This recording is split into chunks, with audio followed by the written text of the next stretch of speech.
What's up guys? Today I'm going to show you how to do a cast off into a hang glider flip.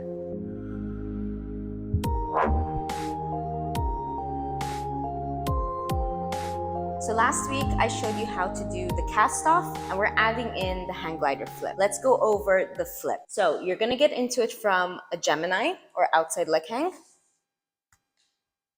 And my outside hand is going to come off. From here, you can grab the pole underneath your head, thumb pointing up. If you've never done this flip before, I suggest going lower. So I'm just going to slide on down until my bottom elbow touches the ground. What's really important for this flip is you don't look up. Don't look up at the ceiling. You want to keep your neck straight. It helps to have a focal point in front of you.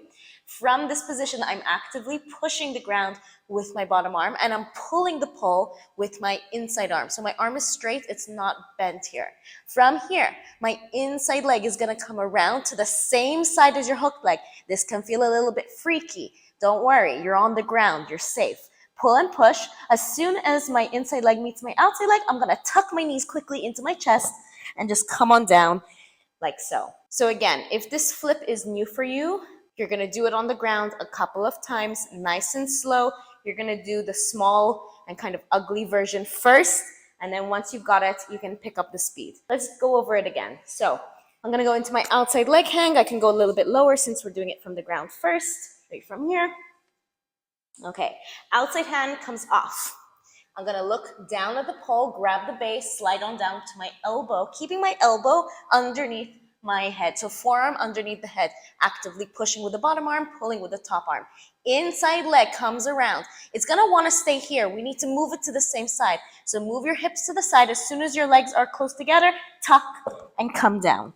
Again, don't look up at the ceiling. Look straight ahead of you. Because when you look up at the ceiling, you're going to curl, your shoulders are going to hunch forward, and then your weight is going to drop in the opposite direction, not the way we want to flip. Okay, we'll do that a little bit higher up. So once you've got that and you're safe, and feel free to add pillows like around, okay, if you're a little bit freaked out, if this is like a new flip for you. But once you've got that, you've mastered it, you can take it up a little bit higher. The bottom arm, instead of being on the ground, we're going to bring it up above the ground. What is important here is that bottom arm is going to be actively pushing, okay? So when you're upside down, you're not just holding onto the pole, it needs to be active, nice and strong. So going into my outside leg hang. All right, from here, outside hand grabs the pole. I look at the pole, I'm here. Also, make sure this hand doesn't hide behind your head. If it slides up, you want to slide it down the pole. So it's always underneath you. I'm pulling with the top arm. I'm going to quickly bring my inside leg to my outside leg. 1, 2, 3, tuck, and land. What you can also practice doing is just getting your inside leg to the same side as your outside leg. So both legs on one side, and see if you can hold it for a second.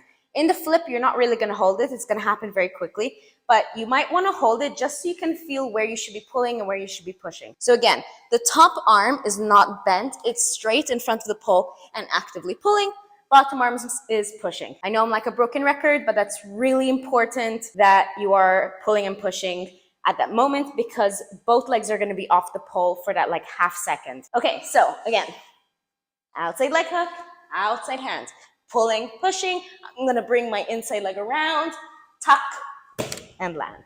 Once that's feeling okay, you can start practicing swinging the inside leg around the pole. So instead of just bringing it slowly and cautiously to the other side, we're going to add a little bit of momentum. We're going to swing that leg around, and that leg is going to swing, and it's as if it's trying to push your outside leg, your hooked leg, off the pole. So from here,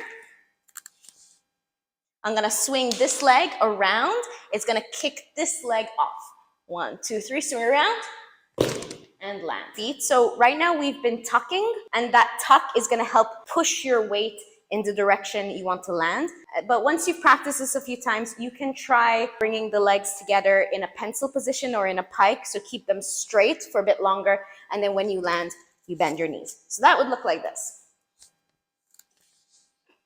Okay, I'm going to swing my inside leg around, pike, and land bent knees. Another thing to think about, that top arm that was up here, as soon as I land, it just naturally comes off. Okay, so remember, you need to take the top hand. It was your inside hand, the pulling arm. That hand is going to come off at the end. Don't take it off before that, okay? But it will naturally, after you land, will naturally want to come off. Bottom hand, so the one that's underneath your head, can stay on the pole to the very end, even when you land. It'll look like this. Make sure you try this on both sides. Okay, so let's add the cast off. I showed you last week how to do the cast off, so you should already know how to do it. You're gonna swing the legs back, hook. I'm gonna start by hooking my right knee. So I'm gonna go up, push the legs back, and hook my right knee. From this position, my outside hand, it's my left hand, is gonna come off and grab the pole underneath my hooked knee. From here, we're gonna slide the top hand down. I just wanna see if you can get into Gemini from here, into your outside leg hang. So I'm holding the pole underneath my knee. I'm pushing my bottom leg down. I'm gonna turn my chest up to the ceiling, slowly releasing my top hand. And as you can see, I'm in a Gemini or an outside leg hang. If you're okay here, you can do the flip. Now I'm close to the ground, I'm gonna do the floor version. So my outside hand is gonna grab the base of the pole. I'm looking straight ahead. Inside leg meets outside leg, tuck, and I come on down. So I'm wrapping my left wrist in this green band so you can see that's my outside hand and that's the hand that's gonna go underneath my hooked knee after the cast off. Okay, so I have right knee hooking, left hand is gonna go underneath. Let's do it again. So I'm gonna start a little bit further from the pole. I'm gonna try and go a little bit higher up, so a bit more power. And let's go up, swing, hook up high.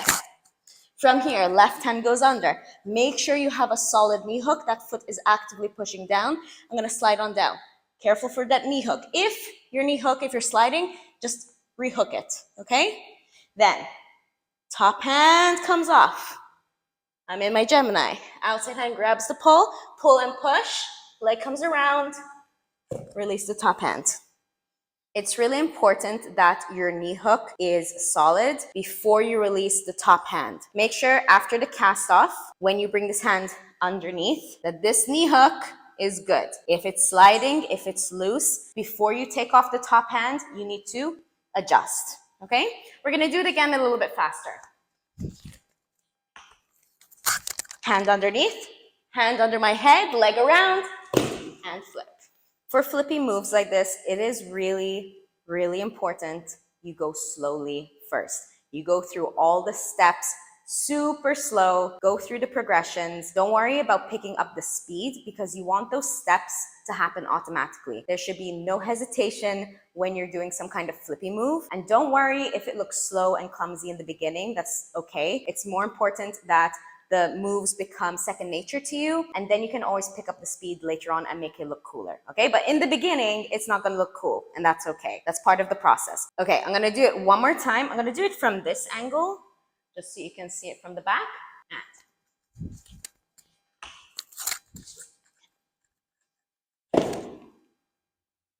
And that's your cast off to Hanglider flip. Remember, go slowly. And if flips are kind of like freaky for you, if you have a mental block when it comes to flippy things, I recommend doing it from the ground like we did before and just keep repeating that until you feel a little bit more confident to take it up in the air. There's no rush. Have fun with this one, guys, and I will see you in the next training.